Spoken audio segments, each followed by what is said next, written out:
Hey, hello to all. Thank you for connecting with us. Today we are having another show with Believe in Yourself, Believe in Your Business. And we have my friend from the States, Keith Senzer. Thank you, Keith, for connecting with us. Today is going to be amazing. Thanks for And the idea today is to talk about your life, like all the things that you have been doing in the past and connecting with you. And we have my little friend coming here, That's my all little good. baby. That is part of life right now, yes. So Absolutely. tell us a little bit about yourself, Keith. Thank you for connecting. And the idea is going to know from your life before you started to believe in yourself. I know that you are doing amazing things right now, but I want to know first who you were, like before you started to believe in yourself. It could be when you were a child or maybe a teenager, uh, but just to have a sense of who you were before you started to believe in yourself, and how was that process to start to believe in yourself? Sure, sure. So actually, it's perfect because it leads into why I do what I do. Um, so I grew up. Uh, I had ADHD as a kid, which went undiagnosed. So I didn't know I had it. I really didn't find out actually until like my late 30s, to be honest. But school, terrible in school. Couldn't focus. Couldn't sit still. Had trouble making friends. I got bullied a little bit here and there. Just typical, like just really rough middle school, high school experience. And my parents are always like, they always say, "You're so smart. We don't understand why." My teachers were like, "He's got a very high IQ, but we can't figure this out." And so when it was time to think about what I wanted to do for my future, my parents are like, "You're really good with people. You have good people skills. You should go into like a people business." So I wanted to be a child psychologist. That's really what I wanted to do. But my parents are like, "You're gonna have to go to grad school, and it's a lot more school, and you struggle with that." And so I was like, "Okay." So I went to school for hotel restaurant management, and I did enjoy it. And because I enjoyed it, and because the type of school I went to was mostly focused on that, and I didn't have to worry about too many prereqs, I ended up graduating with like a 3.98. So the first thing I learned was when you're actually doing something you like, it's very easy to excel at it, right? So that was the first thing. I'm like, oh, wait a minute. When I do something I'm good at, I do really well. That I enjoy, I do really well at it. So that certainly started that journey. And then I think as like anybody, right? I mean, I work with teens, which we'll get to in a second, but as you're growing up and as you start to realize these things about yourself, your confidence grows, right? And then as I got confident, I became really good at what I was doing. I was more confident in my social skills. I was more confident about interacting with people. I mean, I was the kid, like if you said to me, "We're going to go meet at the restaurant or meet at the bar," like I would sit in the car and wait for you to get there. I would not be able to just go sit and wait. Now I don't care. And even probably my late 20s, early 30s, when I finally really kind of came into my comfort zone. And then from the hotel business, I bought two catering halls. I was in the catering business for 16 years, and it never resonated with me. It was something I did. I did really well. I made a lot of money, but it still wasn't here. Like something was missing. And my son has ADHD. My daughter has generalized anxiety disorder. My wife is a special ed administrator and used to be an educator. And I used to sit on the school district board and help parents, understand like what they're getting, what their kid with special needs, what services they can get from the school, and how to help them get what they need. So just all my involvement in that, I started to notice this is the stuff I love to do. And so I went back to school and I went to go get my social work degree. And as I was doing that, of course, I'm like at the time I think I was like in my late 40s, early mid 40s, with a bunch of 22-year-olds, 23-year-olds who are in grad school. And I was talking to the head of the program, and she said, "What do you want to do when you get out?" I said, "I want to work with youth." And she said, "Well, do you want to run an organization?" I said, "No, I'm done doing that. I want to actually work with them." And she said, "Well, you're not going to make a lot of money doing that." She's like, "At your level, with your expertise, like unless you're running a foundation, you're not going to make a lot of money." And she actually convinced me to stop and get my coaching certification. So that's what I did. And since then, I've been working with youth. So I have my own company called Power Shift Coaching, which does a lot of executive functioning coaching with teens. I work with a lot of teens with ADHD. I work with teens, just general mindset, right? Kid that's struggling, needs a little support. The stigma around mental health has certainly changed. Teens used to They don't want to talk about it, right? But I think now all these athletes that are coming out and sharing their struggles, it kind of gives permission for everybody else to share it. So I think that stigma around mental health has started to diminish a little bit in teens. But I think also the idea of having a coach versus a therapist for teenagers, I think they find that less stigmatizing, even though we do Yeah. very we do very different things, right? So, But so just yeah. to help, because help me to understand a little bit, before you are going very fast, and that is great. Sorry. No, and I love your story, but I would love to know at least what you feel that you suffer when you were like not diagnosed with ADHD, but you were having that problem. Like Yeah. you didn't know, but at the same time you were like the kid that nobody maybe care, and then nobody like really understand, because what was happening in yourself, it was like, I don't even understand why I'm like this. And even your parents maybe were having some trouble with you. How was that process with you? I think for me, I didn't really fit in anywhere. I had a couple of friends. It wasn't like I didn't have any friends, but I definitely struggled with relationships and making friends. So for me, it's kind of like you had those, it's very different when I was growing up than it is now, right? Back then, it was like you were either a jock or you were either kind of like, I hate using labels, but like one of those nerdy kids, right? I was a little of both, right? Like I didn't play team sports, but I played tennis. I was really good at tennis, right?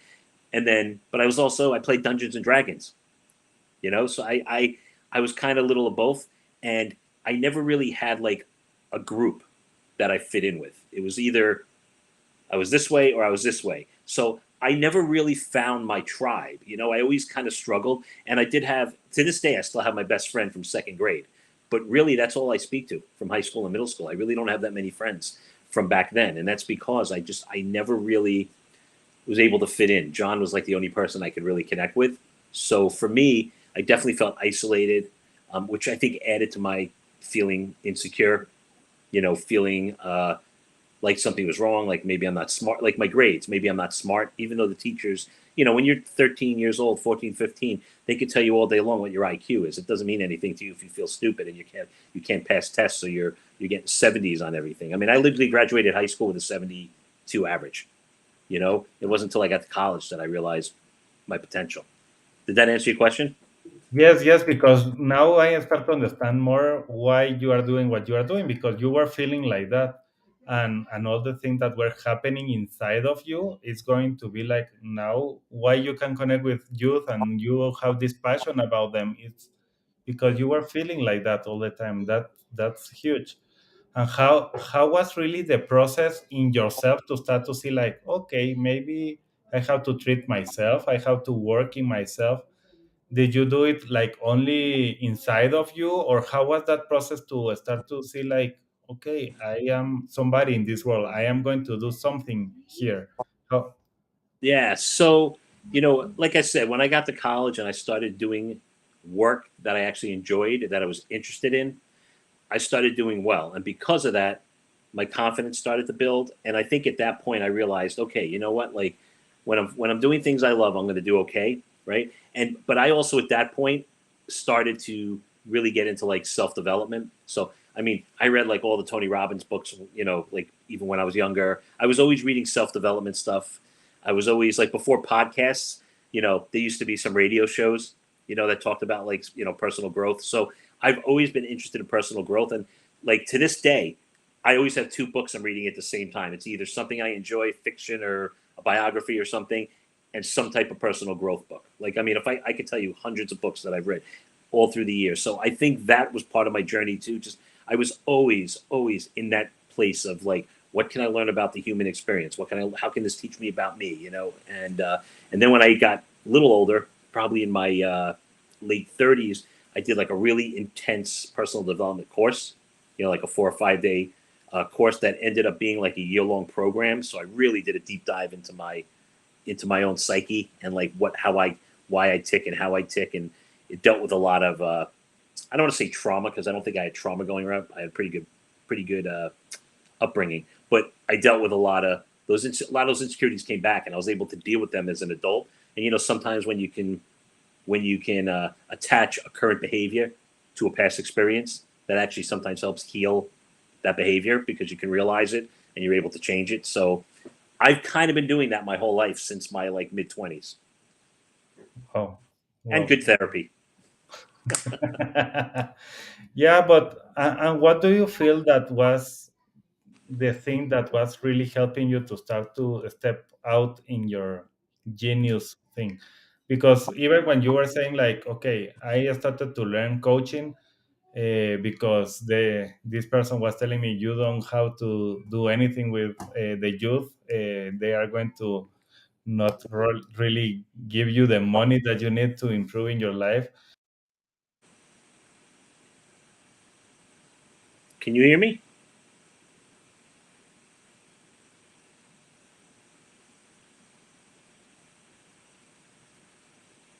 I think I lost you.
I don't know what happened there. All of a sudden, you disappeared.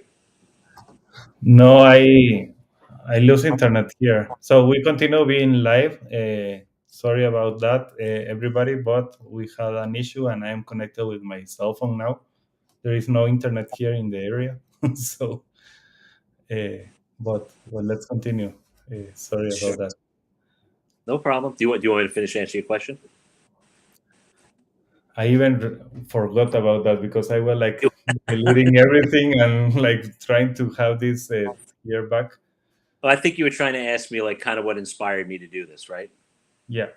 Yeah. So definitely my kids. My kids are my inspiration.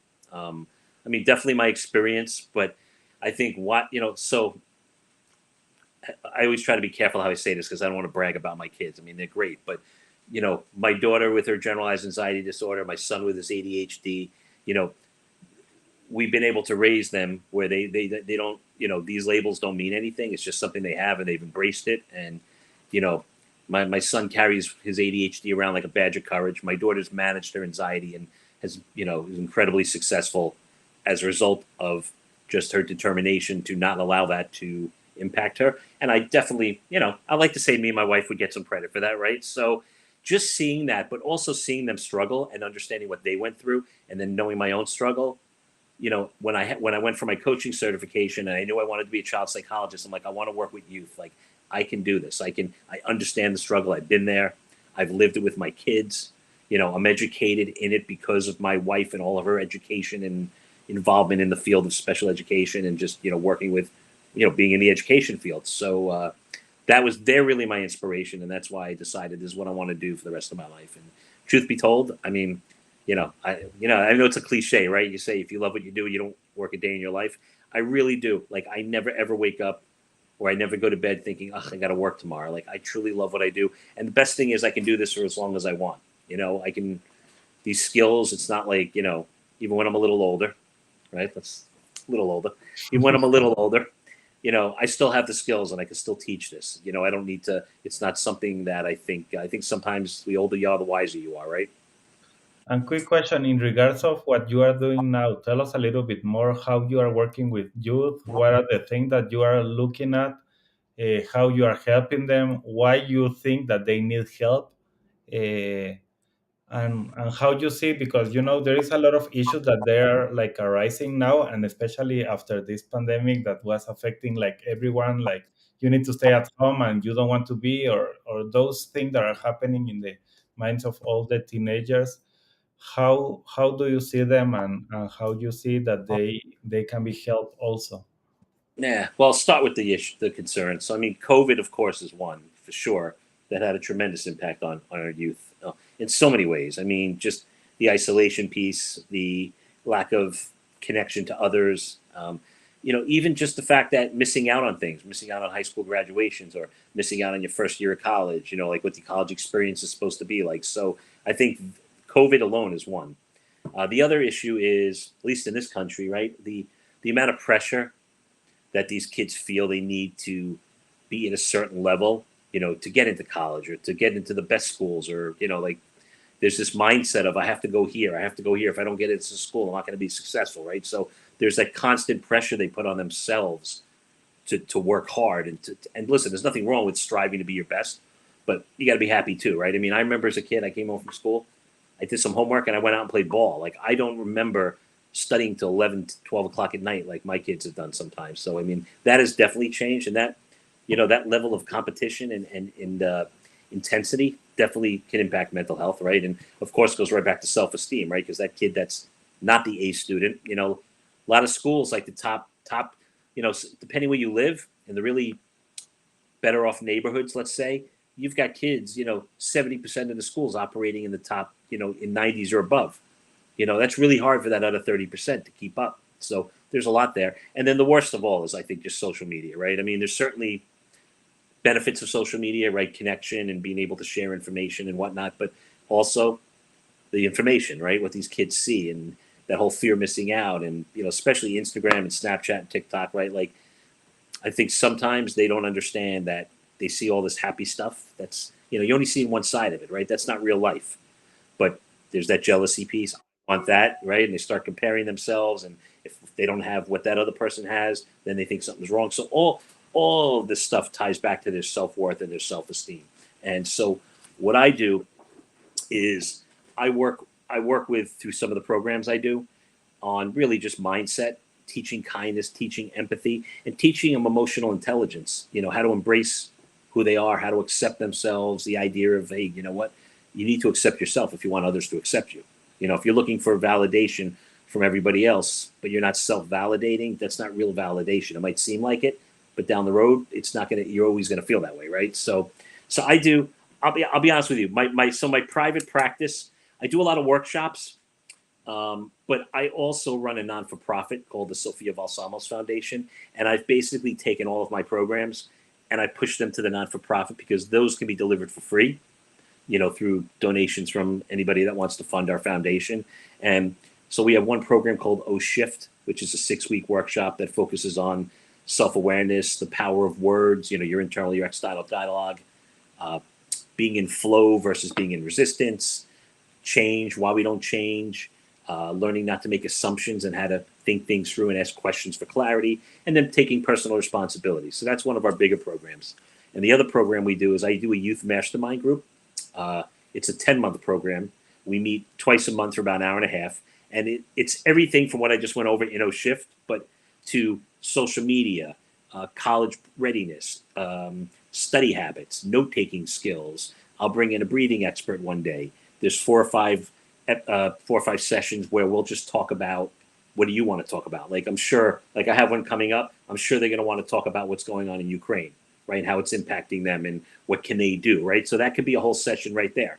And then at the end of when they complete the 10 months, one of the last things we do is we match them up with senior citizens. We go to like a nursing home or a senior center, and we have them actually have lunch with a senior so they can kind of learn from somebody, because it does two things, right? I feel like in this country, we don't do a great job about respecting the elderly. You know, when you look at all the commercials, we make them all feeble and old, right? My mother's 80 years old. She walks 4 miles a day. But they have so much to teach our youth about their experiences and their adversity and their journey. But at the same time, having somebody young to talk to that's interested in it, it brings them a lot of pleasure and joy. So it kind of, you know, meets both purposes. So that's the mastermind group. And that's a lot of the stuff we do through the nonprofit. We do youth mental health first aid training, where we train anybody basically that works with youth, whether it's teachers, a youth organization, on looking for the signs of a teen that might be struggling, so we can get them the help they need before they make a bad choice. So we do that as well. Really, my personal practice at this point has really come down to more one-on-one coaching, which is teens that are struggling with mindset, that just need a good mindset shift. And like I said, a lot of it's executive functioning, teaching them how to be organized, teaching them time management, teaching them better study habits, and really preparing them for college. Because the one thing also that, I know I keep saying this, I feel terrible, but it's true. Our education system here, we do not do a good job of preparing kids for college. High school, we spoon feed them everything, and then they get to college, and all of a sudden it's a whole different way of learning, and all of a sudden you have all this time on your hands. You're not going to class all day long. It's like, what do I do with this free time? And unless they understand how to manage their time and manage those classes and self-teach themselves, because a lot of colleges doing a lot of readings and self-taught, right? We don't prepare them for that. And a lot of college freshmen have a horrible first semester academically, because they're like, wait, what am I supposed to do, right? They're already dealing with their independence, not being home, doing laundry, having to feed themselves. And on top of that, there's all this other stuff. So a lot of what I do is preparing kids, especially college juniors and seniors, high school juniors and seniors, for that college experience. Well, that is huge. And really what I see is you are talking a lot about the belief system that they have. Mhm. At the end, we are being programmed all the time with all the things that are happening in our lives, and suddenly those things that people saying to you, you are not good enough, or you need to reach this level if you want to succeed in your life.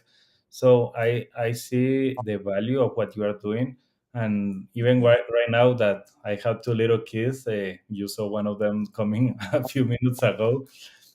But really, until you start to understand them as person and understand all the things that they are going through, and you start to not diminish everything that they are thinking, but starting to like to see the world through their eyes, then things start to happen. Like they start to feel like they are being heard. And what I see even with the mastermind and everything that you are talking about is you're giving a space for them to communicate and say what they are feeling, or the struggle that they are seeing, or maybe like even Ukraine, that it can be an impact or not to them, but they are feeling like anxious about what is happening, and nobody's telling them exactly what is happening. So I see really a lot of value on what you are doing, and that's one of the main reasons here that we are talking.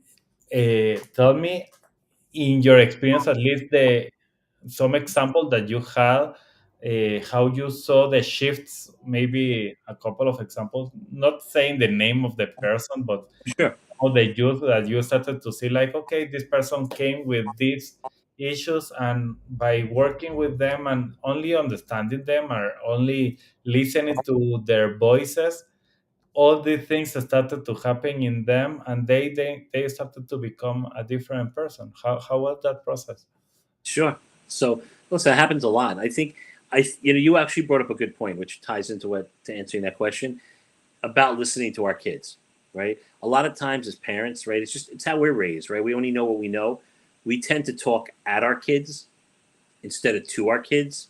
And there really is a big difference, because when you talk at them, that's when they get defensive. That's when the egos kick in. That's when they think that, okay, what's wrong with me? What did I do wrong? Right? When you talk to them and you actually engage them, you're collaborative with them on what you want to accomplish, they respond very differently. So, perfect example is like I had a kid that I was working with that is really, really good at building things, like really handy, and just really bad student, struggled in school, hated school, just so hard to sit and just do work, but really good with their hands.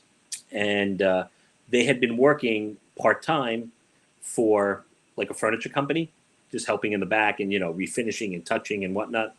And I'd been working with this kid probably about 8 or 9 months, and it became apparent to me because I focus on their passion and what do you want to do. This kid did not want to go to college. He graduated high school, but he didn't want to go to college. And they were in the middle of the college process and the applications, and he got into a few schools and he was contemplating going.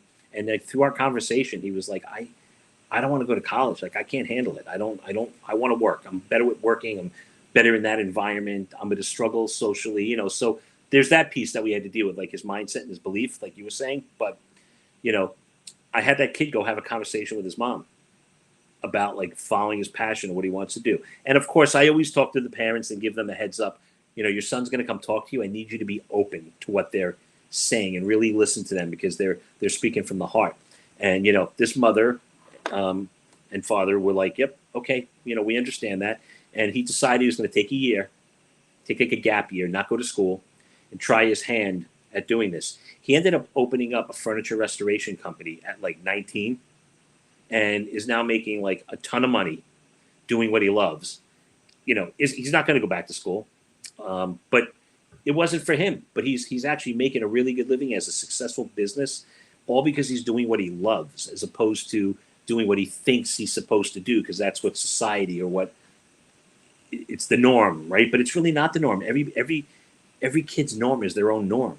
It's like what they want to do. And the other thing too is, as parents, we have to let our kids fail, right? Like we have to give them a chance to try things out. And if they don't do well, we have to be there to pick up the pieces and give them a hug and tell them we love them. But if we stop them from doing the things they love, we may never know just how far they've gone. So I know to some parents I sound like the anti-parent because I'm definitely the guy going, let your kid follow their passion. Like even if they screw up, what's the worst thing that's going to happen? They'll learn from it. They'll pick themselves up and they'll figure it out. We all figure it out. And I love exactly what you're talking about, and this is maybe the one of the last points that I want to talk a little bit is maybe a lot of the people that are listening to this is parents that maybe they are like, okay, I am being successful or I am working a lot in my business right now, but I have those two teenagers that are a headache in my life that I want to help them, but at the same time, I don't have a clue of how to do it. So, what is like your recommendation for them to connect with your teenagers or your because you have been working with them a lot, so maybe you can give them some insight of things that they have to start to look at. One of the things is exactly what you are saying, like let them fail, but how you connect with them to be ready to see, like, okay, I am letting you fail, but at the same time, I am here for you. Yeah, that's a good question. So, I mean, there's a lot of strategies. The few that come to mind is, when your kids come and share something with you, I always say to my kids, are you asking me for advice or are you just sharing with me what's going on? And if they say to me, nope, I'm just sharing, I just listen. I just hear what they have to say. I'm like, all right, cool, whatever, and that's it. If they're asking for advice, I'll offer. And sometimes if they share something that I feel like I really want to say something because I think you're making a really bad decision here, I'll say to them, you know, can I offer some input? I want to share some input about something you said, right? I try to just treat them like adults, right? Look, there's going to come those times where your kid is going to do something that is just absolutely like is like this can't happen. Yeah, as a parent, it's our job to step in and no, this is not happening, right? But it's like if our go-to is always no, this is not happening, we'll never get them. We'll never get their buy-in. We'll never be able to collaborate with them on the things that we can possibly collaborate on with them, right? So it's just knowing where. But I mean, I think as a parent, we all know, right? If our kid says, "Hey, I'm gonna go out to a party and I'm gonna get drunk and then I'm gonna drive home," right? Like they're not gonna say that. But if you know your kid's going to a party and drinking, you know to say, listen, if they're too young to be drinking, they're not going. And if not, it's like, hey, I'll pick you up. Do not get in a car with anybody. Like it's just that type of advice. Sometimes you have to step in and say what you need to say. But so that's one. As I said before, talking to them, not at them, is another. And just watching what they're doing. If you have that kid that goes in his room and is always, you know, locked up behind his door and never comes out, you need to go check and ask him what's going on, ask if everything's okay. If you have that kid that likes to play on the computer, just locked in his room, but he's coming out during the day here and there, he's just not hanging out with you. That just might be, your kid's looking for his independence and wants a space. But when those kids lock themselves in that room and never leave, you should be checking on them because there's definitely something going on there. I think I lost you again. No, I am here. Oh, okay. I The am picture, listening the perfect. picture went blank. And really, just this. It's the hardest job in the world is being a parent, right? There's no handbook. The kid's not born and they go, okay, here you go, just follow this plan and your kid's going to turn out great. I mean, every kid's That different. will be amazing, right? Right? Yeah, but I mean, and that's the other thing. Your kid's like a puzzle, right? Like you got to figure out where all the pieces fit. And a kid with ADHD is going to act very different from a kid that has oppositional defiance disorder, and a kid with OCD, and all these. I mean, that's the other thing too. There's so many labels we put on kids, and the truth is, yeah, the label's good for us to know, so we know how to help them manage whatever it is that this label says they are. But the truth is, we got to teach them to just ignore the label and just figure out what works for them, because everybody has a different way of learning. Everybody has a different way of interacting. And we just have to be conscious of their reactions to us as parents, our behaviors, because when we can see how they react to certain things that we're asking them to do, sometimes it gives us a little gleaning into what's going on in their mind, and then we can better understand them and kind of change our approach to better support them, if that makes sense. I I want to like go deep on exactly what you are saying, because that is maybe one of the biggest issues that I see in every place, and I agree with what you are saying is when you start to put labels because you want to understand what is happening, and suddenly with this label I understand, and that's why I know that I have to leave him there and I don't have to be talking with them because I know that he has this label. That is huge, because really at the end the idea is you need to connect with your kid and you need to be working with him and you need to help him, and he needs to know that you love him, like you are there for them. Yeah, uh, those labels, what ends up happening is if you talk enough about the label, they start to use it as a crutch or as an excuse. So now it's like, I did bad on my test. Well, I have ADHD. Like, listen, these labels have real impact on, when I say the labels, the behaviors that they impact, like having ADHD has real impact on the kid's ability to focus and learn. There's no question about it. But yeah. if your kid thinks that all the time, that's what it is, every time your kid does poor on something, it's my ADHD. It's my ADHD. I can't help it. Like they begin to use as an excuse instead Mm. of saying, hey, you know what? All right, I have ADHD.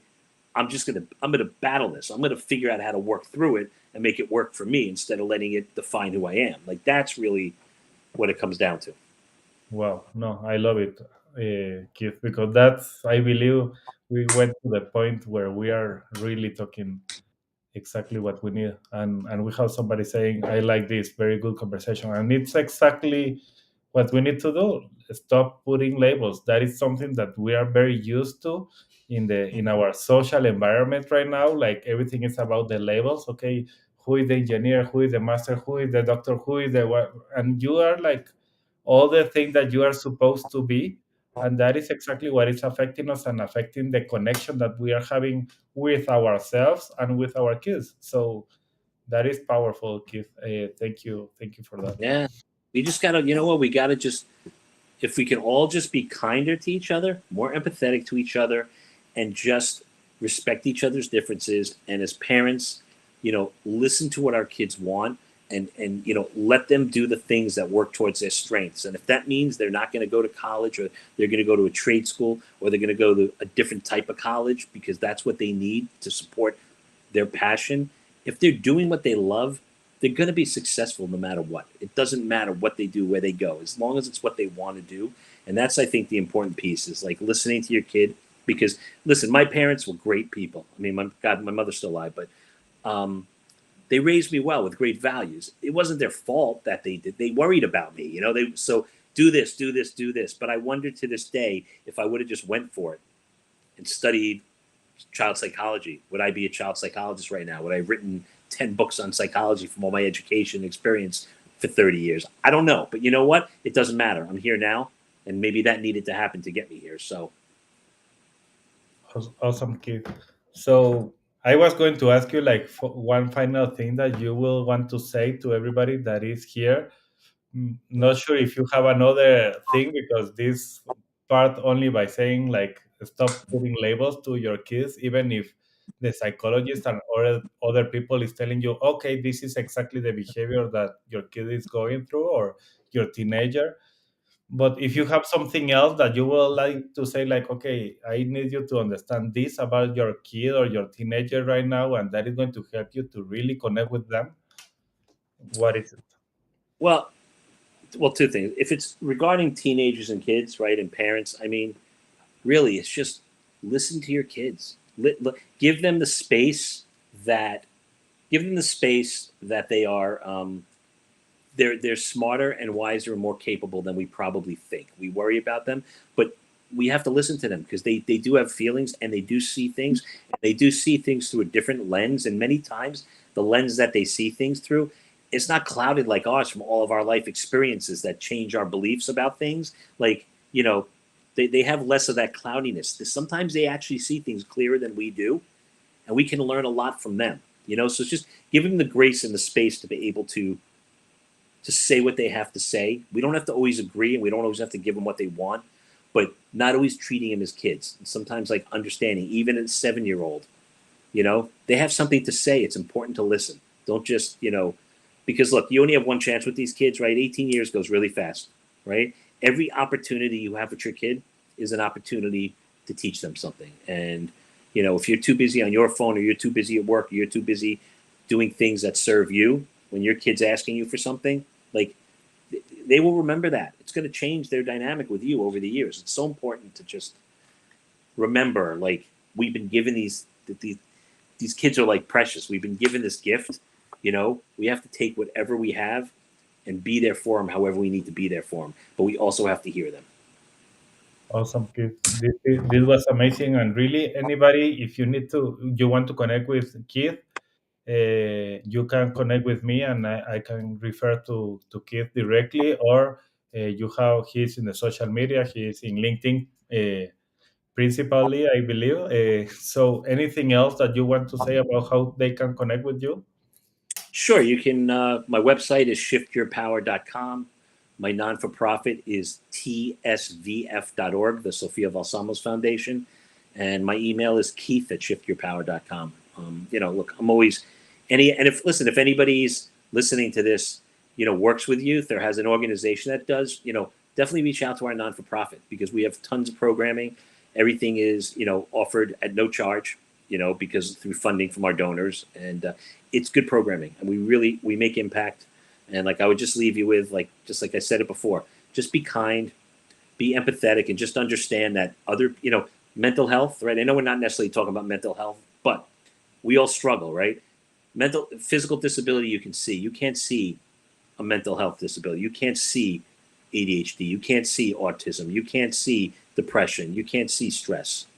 So that person that you're talking to who's having a bad day, you don't really know why they're having a bad day. Like, just being kind and empathetic, and as opposed to just going right from 0 to 60 and getting upset about something. Realize you can't see certain struggles that people have, and we all have it. And it's just important to be cognizant of that, because if we can be kinder and more empathetic, we have a much better world, I think, right? Yes, completely. And really, like, everything happens for a reason. Like this person was saying here, I agree 100%. Everything is happening for a reason. And even this conversation that we are having today, maybe is saving some lives and some communication and some connection that people is having with their kids. And that is also very important. At the end, the idea of what you are doing in your business, in your life, maybe it's because of your kids and you are not taking care about your kids. So that's why we are bringing this awareness here. And thank you, Keith. It was great, the conversation. I think that we are going to be having more of this conversation because it was really amazing. I appreciate you having me. Thank you, Keith, and thank you everyone that was here, even connecting and talking. I had this some minutes of not internet, but we are here back, and thank you everyone for connecting with Yeah, us. everybody that came. Okay, thank